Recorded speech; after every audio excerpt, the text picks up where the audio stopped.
अब तक का सबसे बड़ा हमला पाकिस्तान ने कर दिया है और अफगानिस्तान के पख्ताकिया रीजन में इतनी भयंकर तबाही मची है कि 12 घंटे से ज्यादा हो चले हैं, अभी भी मलबे से शव निकल रहे हैं। जी हां, मरने वालों का फाइनल आंकड़ा अभी पता ही नहीं लग पाया।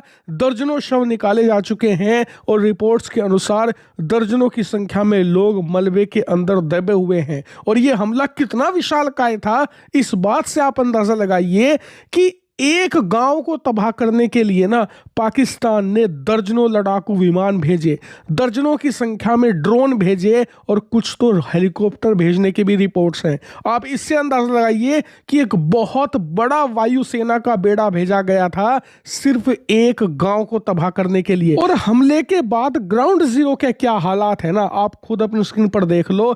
साफ साफ पता लग रहा है कि कितनी भयंकर बमबारी करी गई है। और इस हमले में सबसे दुखद बात यह है कि मरने वालों में ज्यादा बच्चे हैं। वो इसलिए क्योंकि पाकिस्तान ने एक मदरसे को टारगेट किया जिसमें रात को बच्चे सो रहे थे।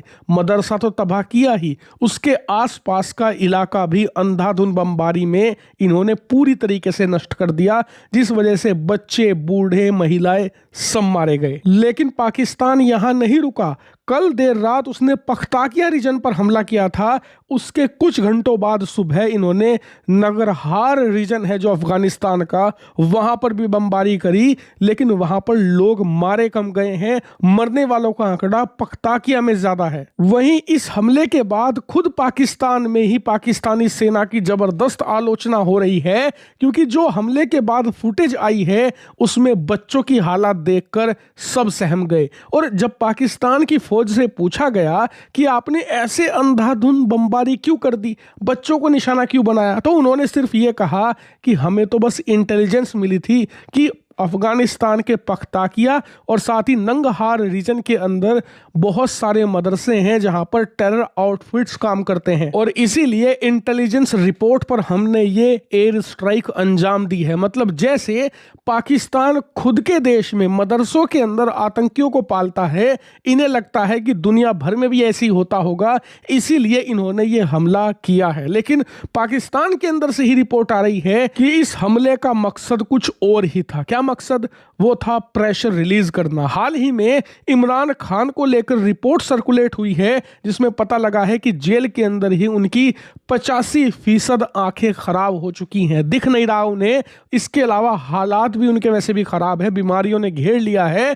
यही कारण है कि दुनिया भर से पाकिस्तान की सेना पर दबाव बनाया जा रहा है कि उन्हें रिलीज किया जाए जेल से। यहां तक कि भारत के भी पूर्व कप्तान कपिल देव और सुनील गावस्कर जी सहित दुनिया भर के 14 से ज्यादा पूर्व कप्तानों ने पत्र लिखा है पाकिस्तान की फौज को कि इमरान खान को तुरंत रिलीज किया जाए। इसके अलावा यूनाइटेड नेशन में आवाज उठाई जा रही है, यहां तक कि बात व्हाइट हाउस तक पहुंची है। इसी वजह से पाकिस्तान की फौज पर जबरदस्त दबाव है और इसीलिए पाकिस्तान की फौज लोगों का ध्यान डाइवर्ट करना चाहती है, क्योंकि आज भी इमरान खान को लेकर पाकिस्तानियों के सेंटिमेंट बहुत हाई रहते हैं। इसीलिए यह सिर्फ एक ध्यान भटकाने की टैक्टिक्स है, लेकिन इनकी इस घटिया टैक्टिक्स की वजह से आज अफगानिस्तान में दर्जनों बच्चे, महिलाएं, बूढ़े मारे गए हैं। और इतना ही नहीं, इसका परिणाम अब पाकिस्तान भुगतेगा, क्योंकि पहले तो अफगानों ने छोड़ दिया था, लेकिन इस बार नहीं छोड़ेंगे।